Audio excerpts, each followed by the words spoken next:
matin, chère Église. Bon matin, heureux du privilège d'apporter la parole ce matin, de m'insérer dans la thématique recentrée, le mariage. Et ce matin, nous avons tout un sujet. Ce matin, on va parler de sexualité. Oui. J'en entends qui disent « yes, OK ».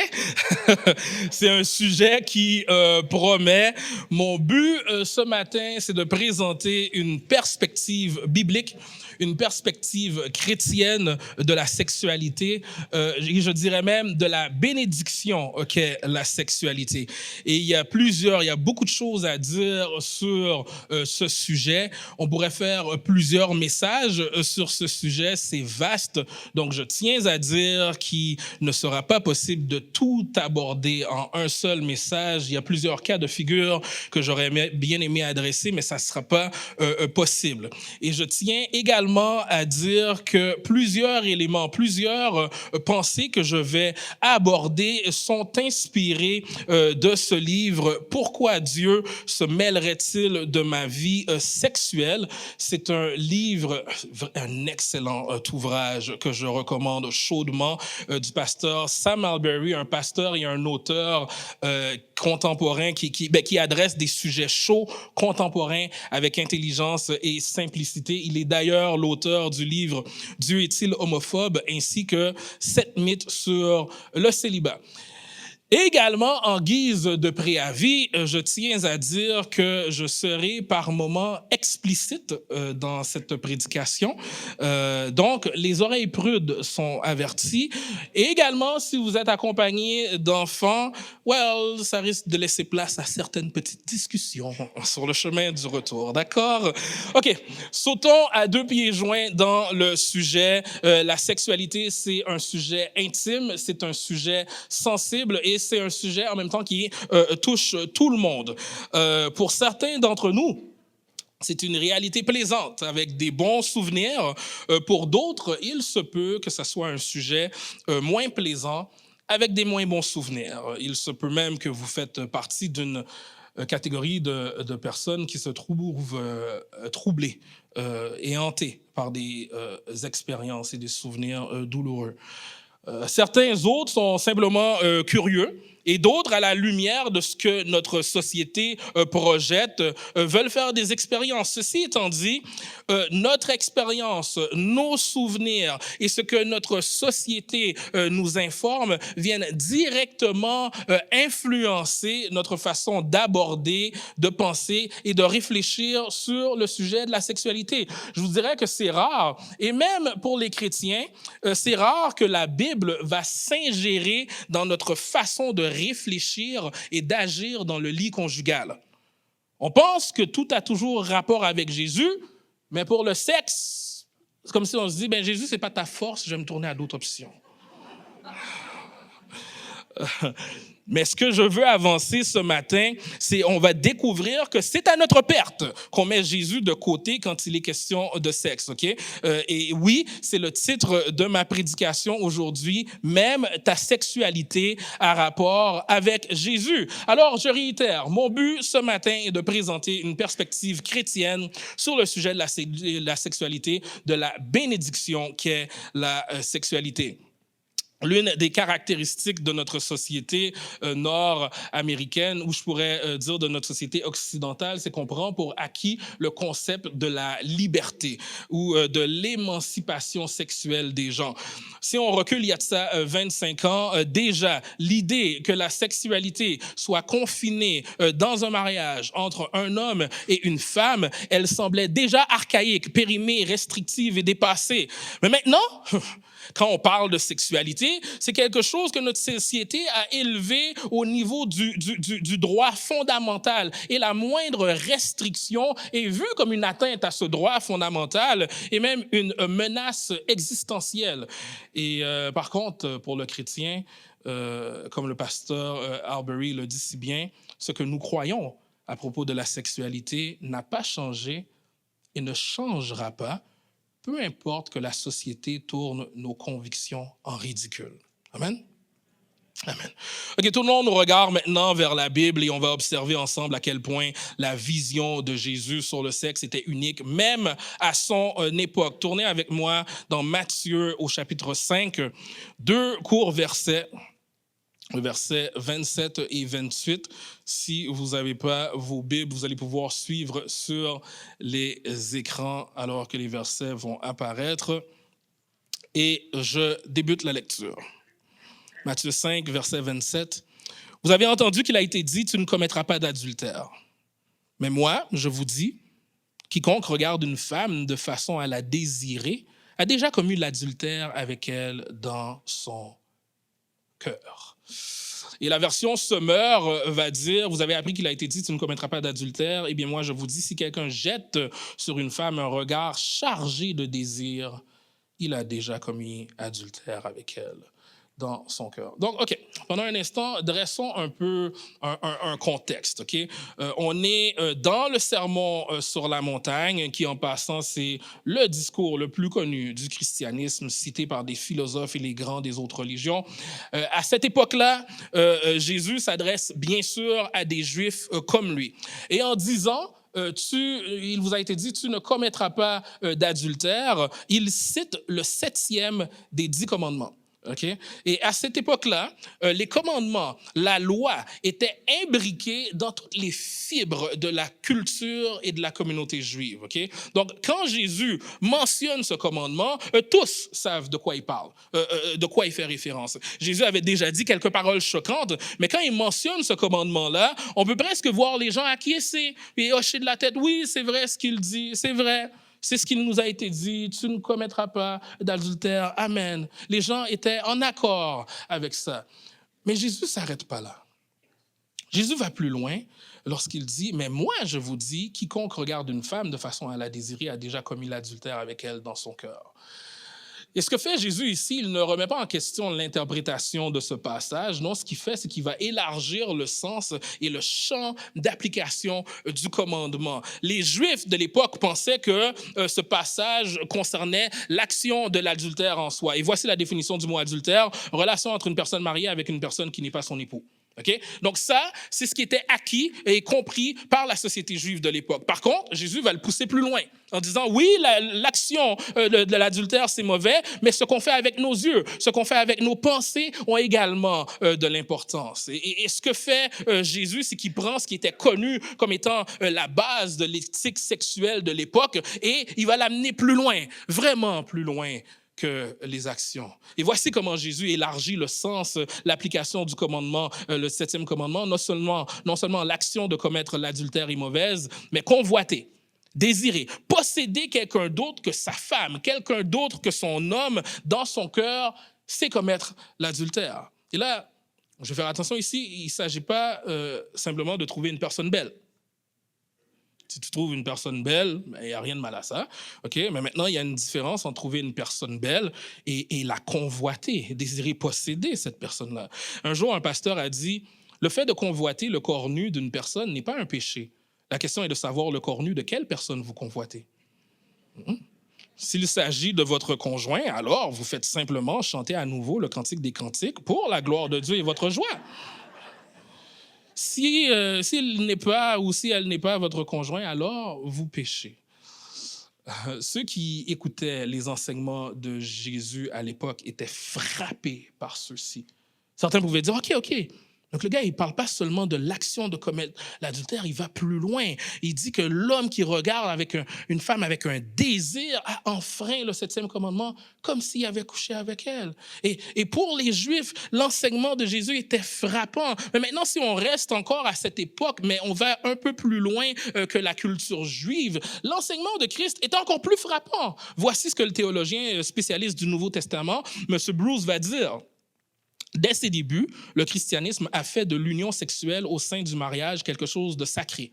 Les rapports sexuels hors mariage étaient interdits. Cela paraissait étrange aux yeux de la société païenne dans laquelle s'est d'abord répandu l'Évangile, car celle-ci tolérait, voire encourageait de nombreuses formes d'union extra-conjugale. L'homme avait le droit de prendre une maîtresse qui lui tenait également compagnie sur le plan intellectuel. La pratique légale de l'esclavage lui permettait aussi de posséder une concubine, tandis que des prostituées étaient à sa disposition pour des plaisirs occasionnels. L'épouse avait pour rôle de s'occuper de la maison et d'engendrer des héritiers légitimes. Personne dans la société ne se liguait pour protester contre cette pratique. On se moquait à l'occasion d'un homme qui en abusait, mais comme on l'aurait fait pour des excès de table ou d'alcool, fin de la citation. Donc, voici ce qu'étaient les droits sexuels d'un homme dans l'Empire romain. Il pouvait prendre une maîtresse, une concubine, même aller voir une prostituée. Et par contre, ce n'était pas du tout la même réalité pour les femmes. Non, elles ne jouissaient pas des mêmes libertés sexuelles. Donc, on comprend que la vision de Jésus pour la sexualité était contraignante et limitative, particulièrement pour les hommes. L'éthique sexuelle de Jésus était révolutionnaire parce que oui, elle redéfinissait les limites imposées aux hommes, mais aussi parce qu'il était question d'un devoir conjugal mutuel. À l'époque, les hommes exerçaient une domination totale. Le rôle de la femme, c'était d'engendrer des héritiers à l'homme. Et puis, il y a bien des hommes qui voyaient les rapports sexuels avec leurs femmes uniquement dans le but de la procréation. Donc, pour le plaisir puis pour la satisfaction sexuelle, les hommes avaient d'autres options. Mais l'enseignement biblique va complètement ailleurs. Regardez ce qui est écrit en 1 Corinthiens 7, au verset 2. « Que chaque femme ait son mari, que le mari rende à sa femme ce qu'il lui doit, et que la femme agisse de même envers son mari. La femme n'a pas autorité sur son propre corps, mais c'est le mari. Et pareillement, le mari n'a pas autorité sur son propre corps, mais c'est la femme. » L'homme ne peut pas voir sa femme comme simple outil de procréation. L'homme a des devoirs envers elle. Et il est même question de soumission mutuelle. Donc là, on est vraiment ailleurs. Le corps de l'homme appartient à sa femme et vice-versa. Donc, une autre raison pour laquelle que l'enseignement de la Bible sur la sexualité était révolutionnaire à l'époque, c'est qu'elle y introduit la notion de consentement. Aujourd'hui, c'est pris pour acquis. Notre société accorde une grande importance au consentement, mais ce n'était pas le cas à l'époque. C'est une théologienne, la théologienne Beth Felker, qui va dire « Les femmes romaines n'étaient pas libres de rester célibataires. Les chrétiennes, elles, pouvaient, sans contrainte, faire le choix du célibat, voire l'exiger. Chez les chrétiens, les femmes ne sont ni des objets, ni de simples utérus. Les hommes ne sont esclaves ni de leur désir sexuel, ni de leur soif de pouvoir. » Elle dit encore « Le christianisme est né dans un monde où le véritable consentement sexuel était extrêmement rare. Nous pourrions même aller jusqu'à dire que le christianisme a inventé le consentement sexuel. » Les enseignements de Jésus sur la sexualité ont toujours secoué l'imaginaire collectif, peu importe la culture ou l'ère. Et quand le message de l'Évangile a commencé à se répandre, il y a certains historiens et théologiens qui parlent même de la première révolution sexuelle. L'éthique sexuelle chrétienne était révolutionnaire à l'époque. L'éthique sexuelle chrétienne, Jésus et le sexe, est tout autant révolutionnaire aujourd'hui. OK, donc on vient de voir que Jésus fracassait le schème de pensée populaire en matière de sexualité à son époque, mais on ne vit pas comme à l'époque. Les pratiques juives et de l'Empire romain, et les us et coutumes de cette époque-là sont un peu étranges pour nous, un peu bizarres même. Mais je vous garantis, si on regarde à aujourd'hui, l'enseignement de la Bible est révolutionnaire sur ce sujet. En regardant à Matthieu 7, tantôt, on a vu que l'homme qui regarde une femme avec désir a enfreint le 7e commandement, hein, comme s'il avait couché avec elle.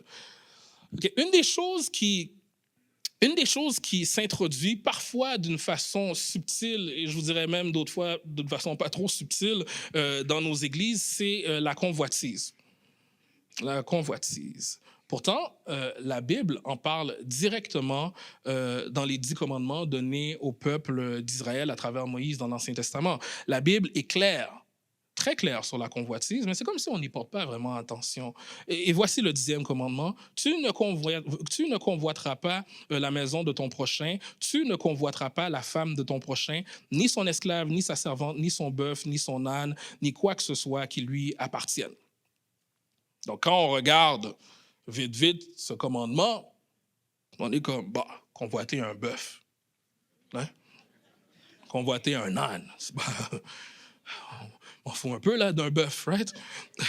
mais premièrement, je tiens à dire que c'est très urbain, ça, comme mentalité. J'ai des amitiés avec des gens des régions et j'ai réalisé que même aujourd'hui, là, un bœuf a une très grande valeur. Okay?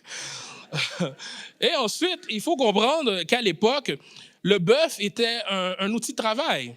Et un âne, c'était un moyen de transport. C'est pas tout le monde qui pouvait se permettre un bœuf. C'est pas tout le monde qui pouvait se permettre un âne. Donc, être jaloux du bœuf ou de l'âne de son voisin, de quelqu'un, ça équivaut à être jaloux de la nouvelle voiture de son collègue de travail ou encore du bateau du beau-frère, OK? Le 10e commandement nomme une série de choses à ne pas convoiter et termine en disant de ne pas convoiter quoi que ce soit qui appartienne à quelqu'un d'autre. Donc là, de nos jours, on va pas convoiter l'âne. Qu'est-ce que tu vas faire avec un âne chez toi comme moyen de transport? Okay? Par contre, c'est beaucoup plus probable de convoiter le salaire de quelqu'un. C'est possible de convoiter les contacts d'une personne, son influence. Hein? On peut convoiter le copain, la copine de quelqu'un, on peut convoiter la famille d'une personne. Vous savez, la convoitise, l'avidité, on le cache parfois sous le couvert d'être ambitieux. Et qu'on ne s'y trompe pas, il y a des bonnes ambitions, OK? Mais ce que je veux dire, c'est que parfois, sous le couvert de l'ambition, se cache de la convoitise, de l'avidité, de l'appât du gain, le désir de posséder un objet, des choses, et même une personne. D'une façon explicite, le 10e commandement nous dit de ne pas convoiter la femme de son prochain. Et quand on regarde à ce commandement et aux enseignements de Jésus, voici ce que ça veut dire. Et là, je cite un pasteur qui dit « Regarder une personne avec désir, c'est la voir comme un simple moyen de servir notre propre intérêt, une simple source de satisfaction. Cela fait d'elle un bien de consommation et non plus un être humain digne de respect. Sa sexualité a alors pour seul but de nous satisfaire. » Et c'est le pasteur Alberry qui va dire la sexualité de la femme a de la valeur. Son intégrité sexuelle est importante et doit être respectée de tous. En fait, celle-ci est si précieuse que personne n'a le droit de lui porter atteinte, y compris dans l'intimité de ses propres pensées. Même si cette femme ne venait jamais à le découvrir, ce serait l'offenser gravement que de la convoiter. Fin de la citation. Wow! Wow! Vous savez, il y a de ça quelques années, j'étais en voyage avec mon épouse et un membre de ma famille que j'aime beaucoup. Il m'expliquait un peu comment fonctionnait Tinder. Okay. Moi, j'ai jamais eu Tinder, j'ai jamais eu cette application, je ne sais pas comment ça fonctionne. Et je me rappelle que j'étais frappé par la facilité de faire un match. J'étais frappé par la facilité de faire des rencontres d'un soir. Et ça, c'est bien souvent la réalité, notre réalité aujourd'hui. Il y a bien des personnes, bien des gens qui voient la sexualité comme étant simplement quelque chose d'utilitaire. Je veux assouvir des passions, des pulsions, mes désirs. Plusieurs ont des fantasmes qu'ils veulent réaliser. Donc, la sexualité, elle est réduite à quelque chose qu'on expérimente, une façon de s'exprimer. Ou au plaisir qu'on en retire. Mais pour Dieu, la sexualité a plus de valeur que du plaisir personnel ou même qu'une façon de s'exprimer. Si vous regardez dès le début, regardez bien dans la Genèse, vous allez voir que la sexualité, que le sexe est au cœur de la mission que Dieu confie à l'homme dans le récit de la création. Genèse 1, 28 nous dit, Dieu les bénit et leur dit, reproduisez-vous, devenez nombreux. Ce n'est pas en se frottant les coudes qu'ils sont devenus nombreux. Non, ma fille Kenya n'est pas apparue parce que j'ai joué à Uno avec ma femme dans ma chambre. OK? Soyons clairs. Ici, on a le premier commandement que Dieu donne à l'homme, premier commandement que Dieu donne à l'humanité, ça implique quoi? Le sexe. Et oui, le sexe sert à nous reproduire, mais ça ne sert pas qu'à ça. Genèse 2, 24 nous dit, c'est pourquoi l'homme laissera son père et sa mère et s'attachera à sa femme, et les deux ne feront qu'un. Donc oui, il est question de procréation, mais il est également question de former qu'un. Quand Adam voit Ève, Adam littéralement dit waouh! Et alors, Adam s'élance en poésie et il va dire voici cette fois celle qui est os de mes os, chair de ma chair. Adam voit que la femme n'a absolument rien à voir avec les autres animaux. Ève fait une expression créole, Ève fait son lologe viré. Ouais, ça c'est une expression créole qui veut dire que Ève plaît beaucoup à Adam, ok? Et alors, Adam et Ève ne firent qu'un. Hein? Dieu a uni Adam et Ève et ils devinrent une seule chair. La relation sexuelle a pour fonction la procréation et la relation sexuelle a pour fonction de créer un lien profond d'unité entre deux personnes. Je me suis déjà trouvé à quelques reprises dans une maison où est-ce qu'il y avait un foyer fonctionnel et on avait allumé un feu. Et vous savez, la chaleur qui se dégage d'un feu de foyer dans une maison, je la trouve spéciale.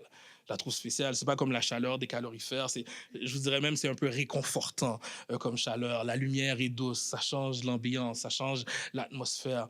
Mais maintenant, si j'allume un feu dans la maison à l'extérieur du foyer, je risque de m'étouffer avec la fumée ou je risque de tout brûler. Okay? Le sexe, c'est ça. C'est un feu sacré.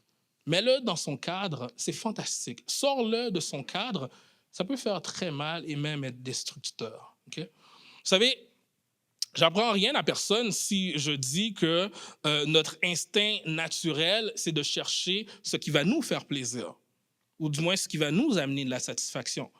Est-ce que ça t'est déjà arrivé que tu es avec ton conjoint, ta conjointe, puis vous voulez sortir, aller au resto, mais vous n'arrivez pas à vous décider à vous entendre sur le resto que vous avez le goût d'aller? Hein, moi, ça m'est déjà arrivé avec Karen. On veut sortir, on veut passer un bon moment au resto, mais là, on essaye de trouver un resto qui nous plaît à nous deux. Pourquoi? Mais parce que nous deux, on voulait sortir et manger ce qu'on avait envie de manger. Okay? Notre instinct nous pousse à chercher ce qui va nous procurer du plaisir. Et ça se transitionne dans notre sexualité. Instinctivement, on est à la recherche de ce qui va nous procurer du plaisir. Mais l'enseignement biblique est révolutionnaire. Elle veut nous exhorter, nous encourager à ne pas voir la sexualité comme ça. On a déjà vu en Paul, que Paul dit dans 1 Corinthiens 7 que le mari rende à sa femme ce qu'il lui doit et que la femme agisse de même envers son mari. La femme n'a pas autorité sur son propre corps, mais c'est le mari. Et pareillement, le mari n'a pas autorité sur son propre corps, mais c'est la femme. Et permettez-moi de citer encore une fois le pasteur Alberry qui dit « Notre sexualité devrait être au service de notre conjoint ». Paul ne dit pas que chaque membre d'un couple doit s'approprier son droit conjugal, mais bien que chacun a le devoir de donner à l'autre ce qui lui revient de droit. Autrement dit, l'apôtre met l'accent sur le service et le plaisir de l'autre. Fin de la citation. Amen, non? Ah, vous êtes gênés. Vous êtes gênés. C'est pas grave, je vais continuer. C'est Paul qui va dire ailleurs, il y a plus de plaisir à donner qu'à recevoir, right? OK, ça, on va se réchauffer, c'est pas grave. La Bible veut que dans les relations sexuelles, chacun veille au plaisir de l'autre. Dans les relations sexuelles, notre but devrait être que l'autre éprouve du plaisir. Hein? Mon plus grand plaisir devrait être de voir que l'autre a du plaisir. Dieu n'est pas bon, frère, ça, non? Dieu est merveilleux, OK? Les chrétiens devraient être les plus heureux au lit. Yeah. Non, c'est vrai. Oui, amen. Marier un chrétien, ça va être plate qu'ils disent. Hein? Non. Non, Dieu est bon. C'est lui qui a créé toutes choses. Et même quand on pense à la procréation, il a décidé, il a voulu que le processus de fécondation se passe suite au fait que l'homme a atteint le paroxysme du plaisir sexuel. Et Dieu a créé un organe chez la femme spécifiquement pour le but du plaisir sexuel. C'est Dieu qui a créé le sexe et je trouve qu'il a fait une bonne job. Amen? OK. All right. OK, il y a un groupe de musique, un groupe de compas connu, là, c'est la musique haïtienne, le compas, et ils ont une œuvre qui s'intitule MMS. OK? Et vous savez, on ne peut pas deviner le contenu de la chanson en s'arrêtant au titre. Et en écoutant la chanson, on se rend compte que MMS veut dire plusieurs choses. Par moment, le chanteur raconte que au début de sa relation conjugale, ses relations intimes avec sa femme étaient MMS, autrement dit matin, midi, soir. OK? Ensuite, il poursuit et il dit que ses relations, après quelque temps, c'est devenu MMS, mardi, mercredi, samedi. OK? Et par la suite, c'est devenu mars, mai, septembre. Et là, il termine en disant « On a rompu et elle est devenue mon meilleur souvenir. Okay? » Il y a une certaine leçon à tirer de cette chanson-là. Okay? Au début, on aborde la sexualité un peu comme si on se croyait à Disney World. Okay? On s'attend à ce que tout se passe parfaitement bien et que notre histoire est une saveur au conte de fées. Ils vécurent heureux et eurent beaucoup d'enfants. Mais les relations intimes sont parfois choses imprévisibles. Pour certains, la lune de miel, c'est le commencement d'une aventure merveilleuse. Et pour plusieurs raisons, les relations intimes sont plus difficiles qu'ils le pensaient. Vous savez, on hérite de notre société soit une conception perverse ou soit une conception très romantisée des relations sexuelles. Il y a plusieurs personnes qui pensent qu'avoir des relations intimes avec son conjoint uniquement dans le but de lui faire plaisir, alors qu'on n'en a pas nécessairement envie. Plusieurs croient qu'agir de cette façon-là, c'est hypocrite, c'est tyrannique. Mais moi, j'y vois ici une influence directe de notre société. Il nous arrive de voir les relations sexuelles d'une façon égoïste. Seulement quand ça me tente. Seulement quand on est sur la même longueur d'onde. Mais petite surprise, si vous attendez tous les deux toujours d'être d'humeur romantique, vous n'allez pas le faire souvent. Non. Et ça peut refroidir et même étouffer l'intérêt de votre partenaire pour les relations sexuelles. Donc, en conséquence, les occasions vont aller en diminuant. Donc, si vous comptez là sur une forte passion mutuelle, ben, les occasions vont s'espacer de plus en plus. Là. Okay? Ce que je veux dire ici, c'est que vous pouvez être surpris, vous allez être surpris, on peut être surpris de constater à quel point le lit conjugal demande du travail et de l'engagement. Yeah. Si on reprend les paroles de Paul dans 1 Corinthiens 7, il va dire au verset 5, « Ne vous refusez pas l'un à l'autre, sauf d'un commun accord et temporairement, afin de vous consacrer davantage à la prière. Mais après cela, reprenez vos rapports comme auparavant, de peur que votre incapacité à vous maîtriser ne donne à Satan l'occasion de vous tenter. » Vous savez, il y a de ça quelques jours, la semaine dernière, à vrai dire, j'ai été invité comme conférencier dans la retraite pastorale annuelle de nos frères de l'association baptiste et j'avais réellement hâte de m'y rendre. Et la personne qui m'a invité m'a dit « OK, Ralph, il faut que tu comprennes quelque chose. Pendant ces quelques jours, on prend soin de nos pasteurs. » Je dis « C'est bien ça. » Il dit « Oui, Ralph, c'est dans un bel hôtel. Tu vas voir, il y a un spa, il y a un jacuzzi. Tu vas voir, les pasteurs, ils vont sortir relax. Certains vont même sortir en robe de chambre. Relax pour passer du temps avec leur épouse. » Là, moi, je dis, mais c'est bien ça. Ben ouais. Ben oui. J'avais hâte et je m'étais fait déjà quelques petits scénarios dans la tête. J'avais des plans pour ces quelques jours. Donc, au début, c'est sûr, j'avais le message en tête, le message que j'allais amener, OK? Mais après, ben, j'avais la tête à autre chose. Ouais. Puis quand je suis arrivé dans la chambre, j'ai vu, c'était vraiment une belle chambre d'hôtel. Donc, moi, j'imaginais plein de petites choses. Oui, amener une bonne bouteille de vin dans la chambre, mettre une petite musique, hein, bien smooth. Ah oui. Non, on avait la petite de 11 mois dans la chambre avec nous. Donc, disons que ça refroidit les ardeurs, d'accord? Dans un couple, vous savez, il y a différentes saisons. Il y a différentes saisons. À la maison, ben, c'est différent quand il y a des enfants que quand il n'y a pas d'enfants. Disons que maintenant, avec la petite, à la maison, il faut être un peu plus intentionnel, peut-être un peu plus créatif, OK? Et ça c'est la réalité. Et là, moi, je parle avec des enfants, puis j'en ai une seulement, il y en a qui en ont plusieurs, bref. Mais par moment, ça, c'est la réalité. Il y a différentes saisons. Par moment, ça peut être les enfants. Par moment, ça peut être d'autres défis. Ça peut être la maladie, ça peut être autre chose. Et parfois, pour plusieurs raisons, c'est pas possible. Et dans ces cas-là, Dieu fait grâce parce qu'il y a toujours moyen de partager de l'intimité. Bref, la réalité, c'est que pour garder la flamme bien présente dans le lit conjugal, parfois, ça demande du travail. OK? Ça demande du travail. Et Paul a dû adresser l'Église par rapport à des malentendus et des fausses conceptions en matière de sexualité. Remplir son devoir conjugal, c'est important, tellement que c'est Paul c'est pas moi là, c'est Paul qui interdit aux époux de se priver l'un l'autre. C'est fort là, c'est folle. C'est fort. L'une des choses spirituelles que je peux faire avec un frère dans la foi, puis là, allez pas faire ça avec n'importe qui, faites ça avec des gens que vous êtes proches. Et j'ai eu des conversations avec des proches. Et on m'a posé des questions, j'ai posé des questions. Mais l'une des choses spirituelles que je peux faire, bien sûr, c'est « Oh, je vais prier pour toi, frère. Je vais t'encourager, je vais te supporter, je vais t'exhorter. » Et je peux aussi demander « Frère, du côté boum, tchika, waouh, waouh, ça va? » Yeah. La sexualité dans un couple est très importante. Les choses en lien avec la sexualité restent parmi les top causes de divorce au Québec. Donc, on ne peut pas jouer à l'autruche. On ne peut pas être trop prude. Non, une santé sexuelle, c'est vraiment important et la Bible en parle. Donc, pourquoi je posais des questions à mes proches, à mes frères?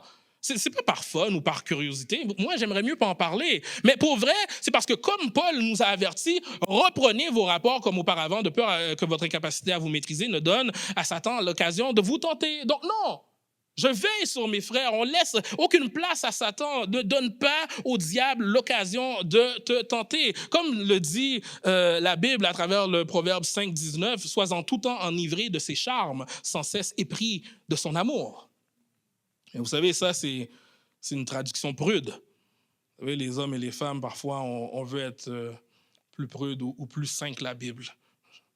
Une traduction un peu plus proche de la langue originelle va dire « Enivre-toi de ses seins en tout temps, sois sans cesse grisé par son amour. » On peut dire amen à ça, c'est la parole de Dieu.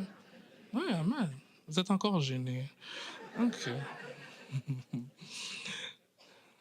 D'ailleurs, je vous invite à investir dans la santé de votre couple et d'assister à la conférence de couple qui aura lieu le 3 et le 4 mai. Oui, il y a un frais, mais c'est bien peu comparativement à l'investissement, aux bienfaits que ça peut faire pour votre couple. Okay?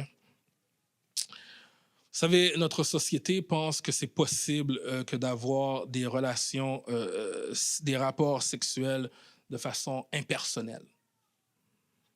Que c'est possible de simplement donner son corps indépendamment de sa personne. Mais ce n'est pas ce que les chrétiens pensent. C'est pas ce que les chrétiens pensent. Paul va dire en 1 Corinthiens 6, « Fuyez l'inconduite sexuelle. Tout autre péché qu'un homme commet est extérieur au corps. Mais celui qui se livre à l'inconduite sexuelle pêche contre son propre corps. Ne le savez-vous pas? Votre corps est le sanctuaire de l'Esprit Saint qui est en vous et que vous tenez de Dieu. Vous ne vous appartenez pas à vous-même, car vous avez été achetés à un prix. Glorifiez donc Dieu dans votre corps. » Okay?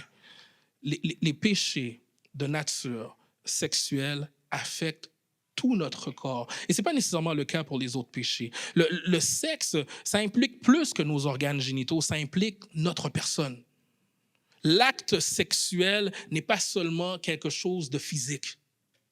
Les blessures sexuelles n'affectent pas seulement notre corps, ça affecte notre être, notre âme. Ça nous affecte émotionnellement, psychologiquement. Dites-vous bien, la personne qui est victime d'agression sexuelle n'a pas seulement été attaquée dans son corps, ce n'est pas seulement son corps qui a été violé, c'est sa personne. L'acte sexuel est d'une profondeur inouïe. C'est Feu Timothy Keller qui dira « Chaque acte sexuel est censé être un acte d'union. » Paul soutient que donner son corps à quelqu'un sans lui offrir sa vie entière est tout à fait malsain. Si l'acte sexuel est un moyen inventé par Dieu pour confier sa vie entière et faire don de soi, nous ne devrions pas être surpris qu'il nous donne le sentiment d'être profondément liés à l'autre, même quand il est utilisé à mauvais escient. L'acte sexuel, dit-il, donne le sentiment d'être personnellement entrelacé lié à un autre être humain comme si vous lui étiez littéralement jumelé. Fin de la citation. Vous savez, je viens de parler pendant un bon bout de temps de la perspective biblique sur la sexualité. Et maintenant, j'ai mes doutes que pour plusieurs d'entre vous qui m'écoutez, vous vous dites, well, pasteur, j'aurais aimé pouvoir suivre ça toute ma vie, mais j'ai un passé, pasteur. J'ai un passé. Et quand on parle de sexualité, assurément, il y en a plusieurs ici qui ont des profonds regrets. Il y a des gens qui ont enfoui certains souvenirs au loin, qui ne veulent même pas penser à certaines choses qui se sont passées. D'autres qui sont hantés, littéralement, par des choses du passé. La sexualité est un sujet intime, c'est un sujet sensible. Et quand on regarde à ce que je viens d'élaborer sur la sexualité, sur le cadre du mariage, quand on regarde à ce que Jésus dit de nos pensées, le message de l'Évangile, il pointe à nos fautes. Le message de l'Évangile nous accuse. Jésus pointe nos fautes. Je suis fautif, tu es fautif, on est fautif. Et je serais un mauvais pasteur si je voulais adoucir les côtés un peu plus rough des paroles de Jésus.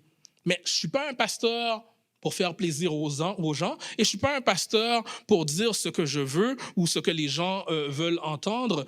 Ça fait depuis longtemps que j'ai dit à Jésus, je vais simplement prêcher ton enseignement. Et que les paroles de Jésus me plaisent ou pas, ça c'est secondaire. Il est mon maître et je le suis. Okay? Donc, Jésus nous accuse avec raison. Nous sommes fautifs, nous sommes pécheurs. Mais gloire à Dieu, le message de l'Évangile ne s'arrête pas ici. Okay? Jésus nous accuse, oui, mais Jésus nous relève. Okay? Dieu nous aime bien plus que ce qu'on pourrait imaginer. Et au milieu de nos regrets, il vient à notre rencontre, nous bénit et nous relève. Oui, pendant la préparation de ce message, à ce moment précis, j'ai été saisi d'émotion parce que je sais qu'il y a des personnes qui ont besoin d'entendre ça. Parce que je sais qu'il y a des personnes, le diable joue depuis trop longtemps dans ta tête, tu es dans une spirale de honte. Il y en a, tu commences à croire toutes sortes de mensonges, que tu vaux rien, que tu mérites rien. Tu commences à croire que Dieu n'a rien de bon en réserve pour toi, qu'il t'a oublié. Et ça, c'est l'œuvre du diable. Il accuse et veut ta mort. Mais l'Évangile, oui, il nous accuse, mais il nous relève et il nous donne la vie. Donc oui, Dieu ne ménage pas les mots. On est pécheurs, on mérite sa colère. Mais Dieu déclare qu'en Christ, on peut repartir à zéro, qu'il nous lave, il nous purifie, il nous donne un nouveau cœur et une nouvelle espérance. Et ça, on peut dire amen à ça.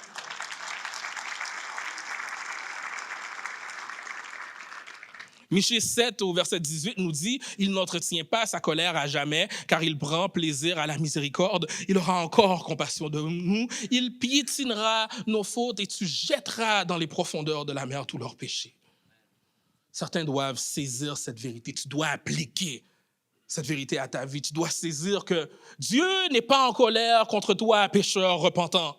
Dieu piétine tes fautes et il les jette dans la mer de l'oubli.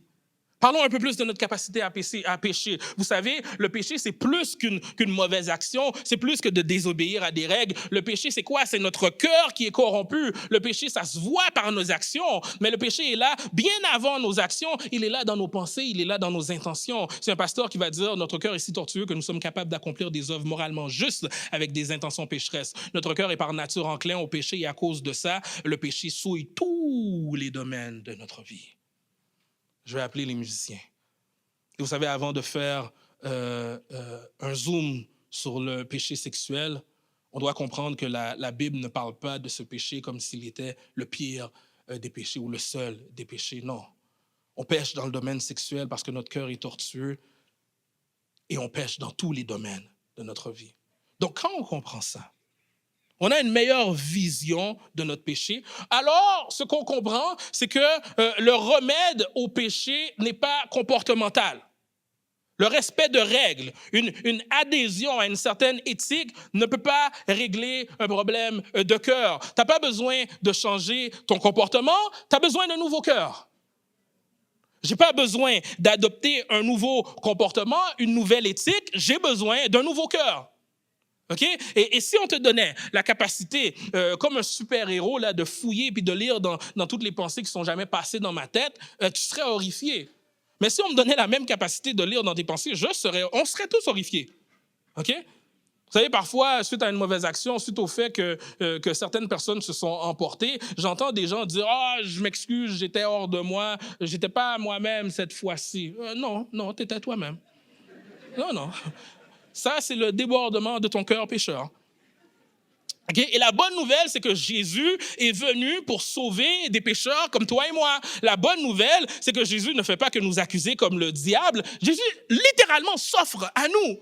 Jésus est fidèle pour pardonner, pour jeter dans la mer de l'oubli nos fautes, mais encore plus que ça, Jésus nous donne un cœur nouveau. Donc, il ne se contente pas de nous pardonner. Ça serait déjà simplement une bénédiction. C'est déjà immense. Mais il ne s'arrête pas là. Il est généreux dans ses bénédictions. Il en rajoute. Et parce qu'il nous transforme, il nous donne un cœur nouveau, une nouvelle espérance. Yeah.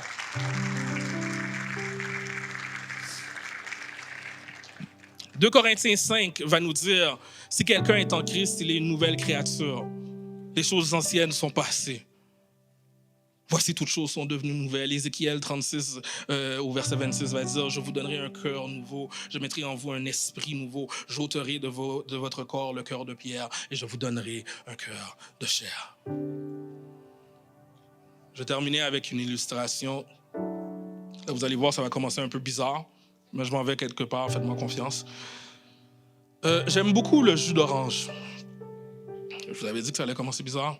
Okay. J'aime beaucoup le jus d'orange, pas plus que le lait, mais j'aime beaucoup le jus d'orange et j'aime particulièrement 2 jus d'orange. Je ne fais pas la promotion de certaines compagnies, mais pour moi, c'est soit Tropicana ou Simply Orange. Okay? Si vous venez chez nous, vous allez constamment trouver du jus d'orange. Puis plus Simply Orange, depuis que Karen a été enceinte, elle n'aime plus ça. Là, donc, bref, c'est juste Tropicana qu'on a chez nous. Bref, j'aime le jus d'orange, OK? Et j'aime me brosser les dents. Ah oui, c'est une belle chose que votre pasteur aime se brosser les dents. Je trouve que c'est bien. J'aime le jus d'orange, j'aime me brosser les dents, mais les deux font un mauvais mix. Okay?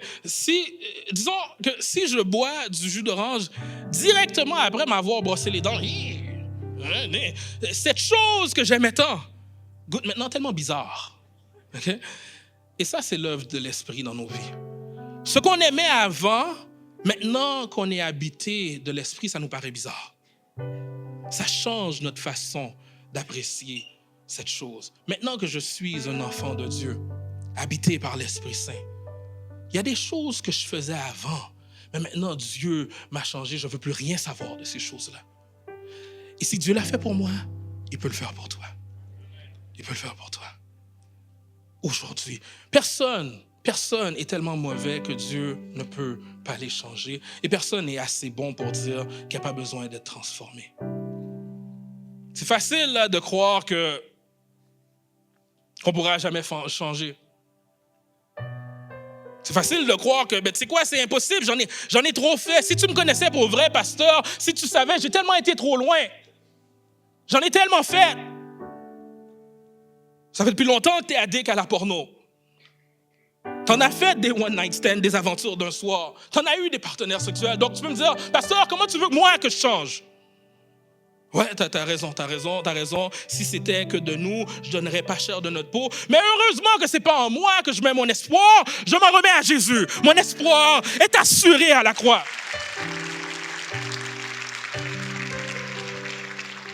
La bonne nouvelle, c'est que les bontés de Dieu, elles se renouvellent comment?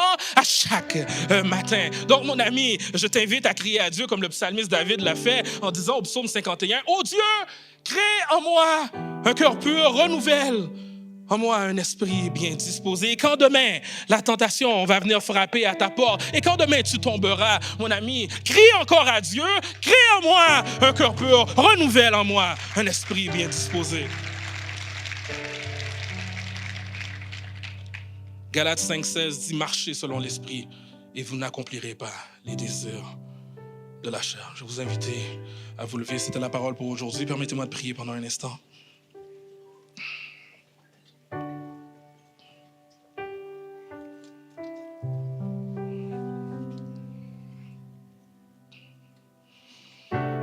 Seigneur, je me joins à la prière de mes frères et sœurs. Pardonne-nous. Pardonne nos défaillances, pardonne nos péchés. Pardonne-nous, Seigneur, parce qu'on On ne t'a pas honoré dans l'aspect sexuel de nos vies. On ne t'a pas honoré. Seigneur, merci que tu ne laisses pas tes enfants s'écrouler sous le fardeau de la culpabilité. Tu les relèves, tu les laves, tu les purifies et tu nous rends blancs, plus blancs que neige. Merci Seigneur du fait que en toi, oui, j'ai le pardon, mais en toi, j'ai également un nouveau cœur. En toi, j'ai également une nouvelle espérance. Merci Seigneur, parce que quand le diable voudra me rappeler les choses de mon passé, je pourrai camper sur les promesses que tu me donnes. Seigneur, j'aimerais te prier pour nos couples. Certains couples passent à travers certaines saisons qui sont vraiment difficiles.